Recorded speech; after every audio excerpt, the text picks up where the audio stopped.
অনেক মহিলাগণ মনে করেন যে পুরুষরা তো নেশা ভান করেন, ওটাই হয়তো পুরুষদের নীতি, তাহলে আমরা কেন করব না? তারা করলে কোনো দোষ নেই, আমরা করলে কিসের দোষ? এবং আজকাল সেই নেশা দ্বারা বিভিন্ন অনুষ্ঠান সম্পন্ন হয়, বিভিন্ন খারাপ নেশা, খারাপ আলোচনার মধ্যে মানুষ ডুবে যাচ্ছে।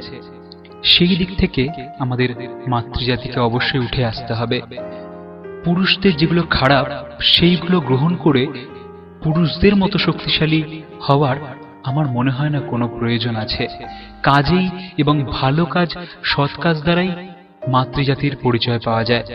মায়েরা ভালো কাজ করবে, সৎ কাজ করবে, কোনো খারাপ কাজকে অনুসরণ করাটা কোনো উন্নতির দিক নয়।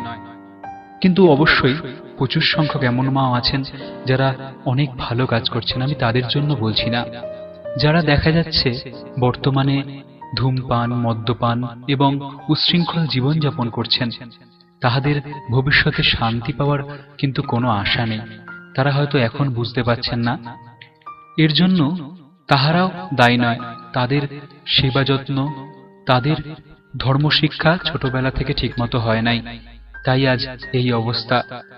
সুতরাং এখন থেকেই সাবধান হতে হবে।